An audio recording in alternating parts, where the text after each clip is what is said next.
In recreating ancient Egypt, Assassin's Creed Origins doesn't just give players a city or three to explore with some countryside in between. It's building an entire seamless country you can travel freely across. This is the biggest world ever created for an Assassin's Creed game, and it's packed with dynamic things to discover and pursue. You know, when we started by saying let's do ancient Egypt, it was going to be a country. Ancient Egypt meant many things for us. It meant, yes, cities, but also all the wilderness areas, and we wanted to show the diversity of this wilderness and something that people, as they play the game and get into hours and hours of it, they're constantly seeing new stuff from the world, from the environment. The team began with a world around the size of Assassin's Creed 4 Black Flags, with one important difference: it's all land. Well, it's mostly land. No matter where you are, there's a density to the landscape that creates a feeling that there's always some area you haven't explored, something you haven't uncovered. In terms of the granularity of the details, the experiences that you can have, the things you can run into, the NPCs, the animals, the fauna, it's much, much more dense. So this is definitely, in terms of content, the biggest world we've ever built. We wanted the exploration of the world to really be jaw-dropping. We wanted people to be lost in this world for hours and hours, so the game is quite huge. The world is massive. Egypt, even in the game setting of 49 BCE, was never an undifferentiated landscape of deserts, pyramids, and snazzy headgear. It was huge and cosmopolitan, a hub of trade, agriculture, and craftsmanship. From Alexandria to Memphis, Egypt was a place of geographical contrast and cultural diversity, and recreating the entire country as a single open world is one of Assassin's Creed Origins' greatest achievements.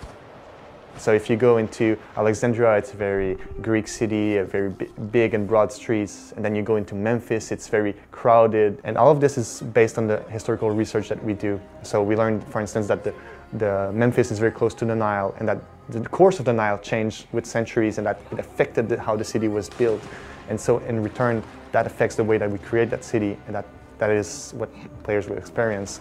A city filled with water, with caves, with surrounded by the Nile, with boats around. So very, very nice and rich city. So historical research is very important for us.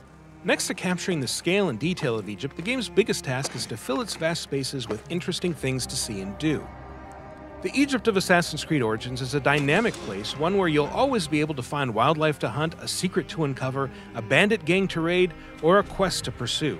In fact, you'll need to discover the game's quests on your own, and there are multiple ways to do it. A vital contact might direct you to someone who wants you to check on a friend in danger, for example, or you might just stumble onto that friend while exploring and get pulled into a new adventure. You can even leave a quest at any time, pursue other tasks, and then pick up again from where you left off. There's tombs and temples to explore, there's puzzles in the world, left by the ancient people. There's a lot of really cool activities to do in the world. There's a huge density there. Assassin's Creed Origins is set during the reign of Cleopatra, an extremely tumultuous and pivotal era for Egypt, and one that fits in well with the series' preference for periods of conflict, upheaval, and massive societal change. The game takes place during her ascension to the throne. During this time period, her father, Ptolemy XII, had passed away, and so he left the country into the hands of Cleopatra and her brother, Ptolemy XIII, who's the boy king. And right away there was conflict and strife and a civil war between the two, and Cleopatra gets exiled.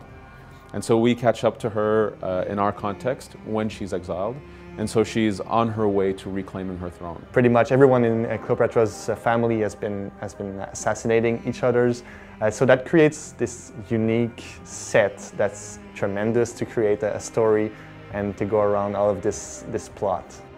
Ptolemy XIII appears to have the full support of a masked secret society calling itself the Order of the Ancients, and since history tells us the Boy King's power grab was orchestrated mostly by his advisors, it's likely the masked men are behind the civil war itself.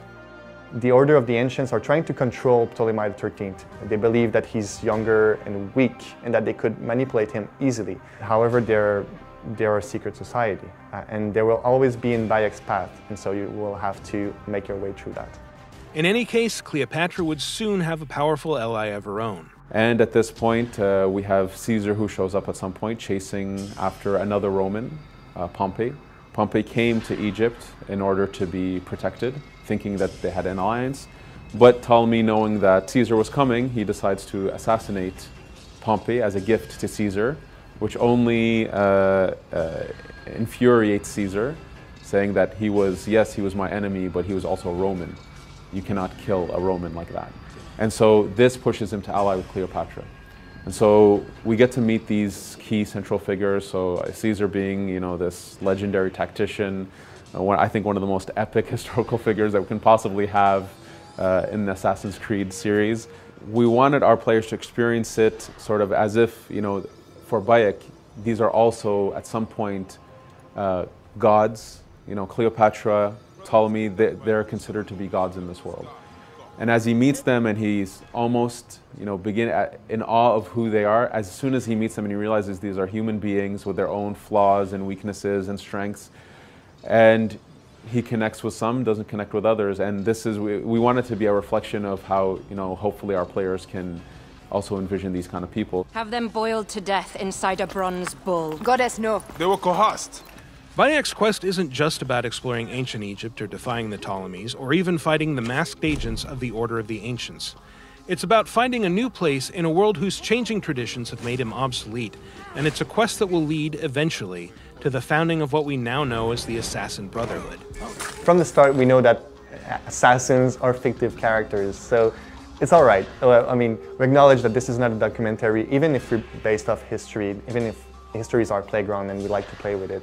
So Bayek, within that environment, even though he's fictive and he interacts with real people, we try to make it believable. That really roots him into the realm of Egypt. Assassin's Creed Origins is coming October 27th for Xbox One, PlayStation 4, and PC. To find out more, check out the other videos on this channel and visit us at Ubiblog. So effectively, we started with a map that was about, Black Flag world map and replaced the water with land.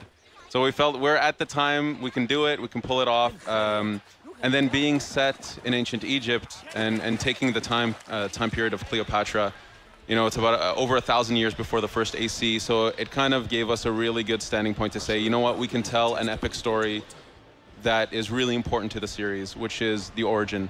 And then, of course, it was a matter of how do we infuse Egypt intimately into that origin story. So for sure, things like religion, culture, the background of our characters, the background of Bayek and who he is intimately married into that birth. Now, I'm a bit not confused, but between Cleopatra's time, is that New, Middle, or Old Egypt?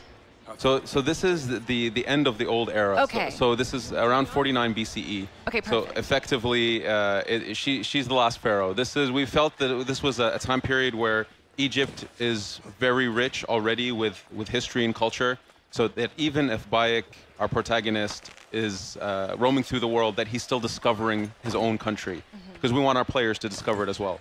But it also affords us to meet epic characters like Caesar and Cleopatra, to go through the end of the old era, the beginning of a new world.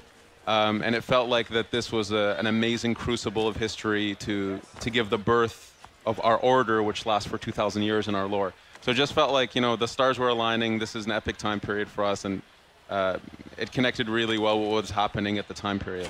So tell me, the landscape, the environment, the feel, the passion, the emotion that you put into Cleopatra, as we saw in the trailer, looking at her subjects. You can see the love that was put into this game. I'm blown away. Thank you. Egypt, such a well-rich, lore-heavy, history-bringing place. What research did you guys do to? This looks amazing. I feel like Thank you. I was there. I feel like I'm there right now. What research went into this? Well, we're one of the only series that takes a look at history from this perspective, where we embed you deeply into that history and have you interact with the people, the situations, the locales. So we take it very seriously. We say history is our playground, which means that, we're creating a fiction, but it's a credible fiction. We try to do justice to the culture, to the time period.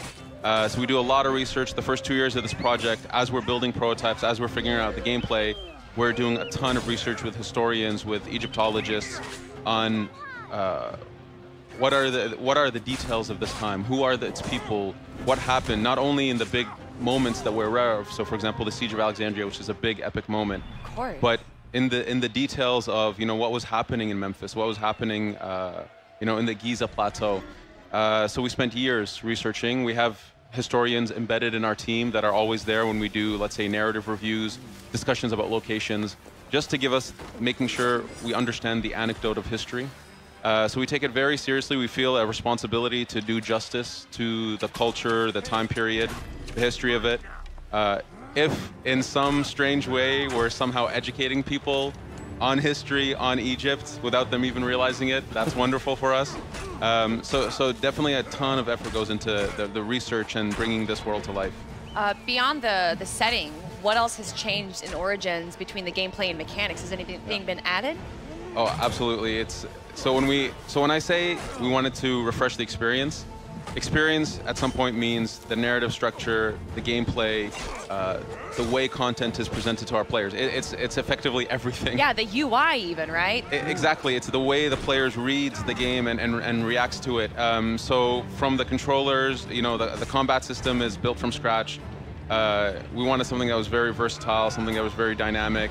We wanted the RPG element to be much stronger in this game, that leveling up, having abilities, finding gear. So for example here, finding new gear really matters to the player.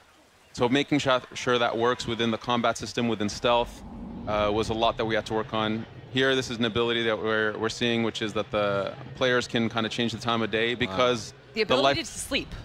Exactly. We call it meditation. He's meditating. Okay. He's really I actually wasn't far off. Introspecting. But the idea is, the world is really alive. NPCs, the people who inhabit this world have schedules, have agendas and needs. Soldiers, if you try to infiltrate a place at night, you might have half the soldiers are sleeping. Or during the day that they're more on patrol, but maybe they've left the area. So maybe you have more guards at night, but more are sleeping. So the idea is players can really approach the world, the challenges at their own pace with a lot of different tools.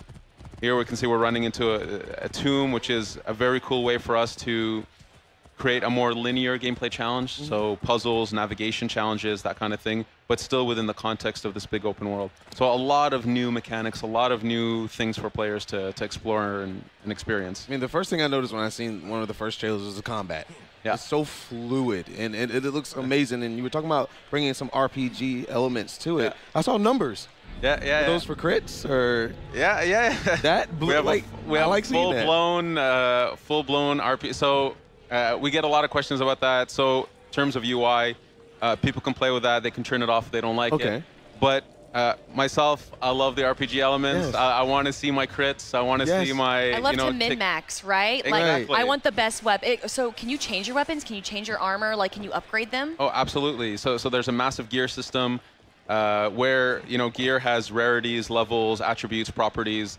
So for sure, you can find weapons that do bleeding damage, weapons that have crit. Oh yeah, we've gone far into the realm of RPG. Again, we felt like we're making a really big step for AC, something that's new. We wanted that if someone is playing the game for 40, 50 hours, the game's constantly rewarding them, providing them new challenges. So boss fights are a big thing in the game. There's a ton of bosses in the world. If they defeat all the bosses, do they get something extra? Oh, whoa. Let's put it this way. No. Let's put it this way. We consistently reward our players for exploring the game, for playing its challenges. So most definitely, the bosses constantly offer really awesome rewards. I'm just saying, I'm a There's completionist. lots of cool surprises. Yeah. So if I have to collect something, I want to make sure that I get all of it. And there's a lot of that in the game. Absolutely. We have a lot of stuff. We wanted that the game also feels organic, but you can trust the fact that if you explore, if you fight an awesome boss, you're going to get something out of it.